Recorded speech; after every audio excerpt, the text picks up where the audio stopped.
Audio. Sometimes it can be a bit of a pain to work with. Don't you hate it when it just comes out of the left speaker? Or maybe comes just out of the right speaker? This is a very simple thing that we can fix in DaVinci Resolve. But before we jump on into there, I want to show you what you might be running into a problem and why we're only getting it coming out of one side.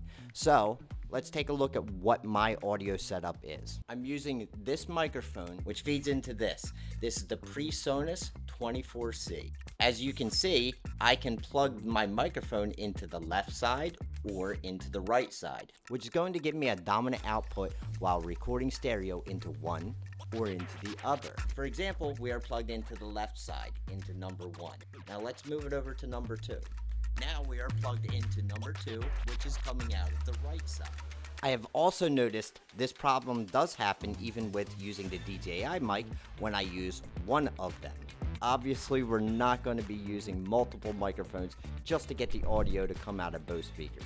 So before we jump into the how-to of this video, if you could give me a thumbs up and subscribe, it would really help out this channel and I appreciate it very much. Okay, so I want to get started first here on the edit page, explain a couple things and some super simple ways to do it. So first, let's listen to it and see what it sounds like. Audio. So as you can see, it's only coming out of the left speaker, but we want it to come out of both. One thing you can do, I'm not recommending you do this, however, this very simple fix is you come to here, to A1, which is your audio 1, and you see where this is, it says 2.0, and if you hover over it, it says stereo. If we go and right click on this, we can change the type of track to mono by clicking here. Now let's hear what it sounds like. Audio. Now as you can hear, it comes out of both. But maybe later on you would actually still want it to be stereo, maybe some type of clips, there might be something you're doing. So we don't want to do that.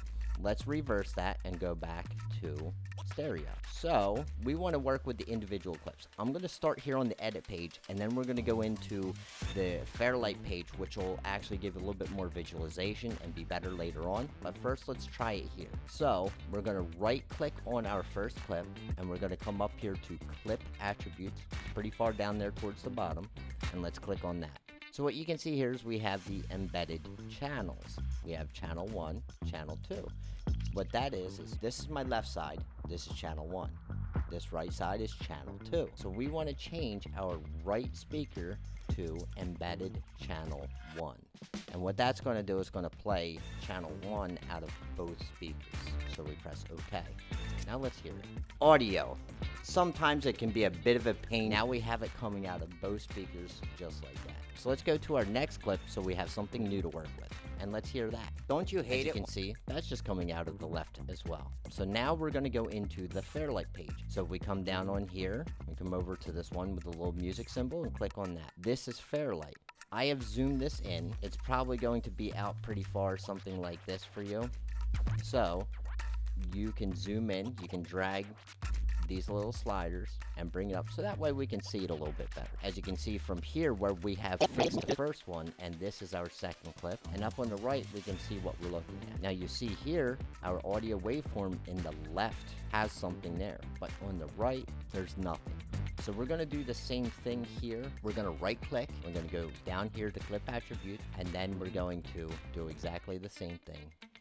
Channel 1, press OK, and now you can see. This will give you the visualization of what's going on, and sometimes when you're recording, you're going to get both channels. However, one's going to be more dominant than the other, and you're probably going to want to be able to switch between them. I do recommend that you try to do this on the Fairlight page. This way, you can easily see what you're working with and know what's going on that way. So that is how you balance the audio in DaVinci Resolve on both the edit page and the Fairlight page to make sure everything comes out equally on your speakers. You know, according to the YouTube algorithm and your watch habits, they believe that this next video would be the best one for you to watch next. So please go ahead, take a look at that, and let me know in the comments below what you thought about this one. Thank you, and I'll see you in the next one.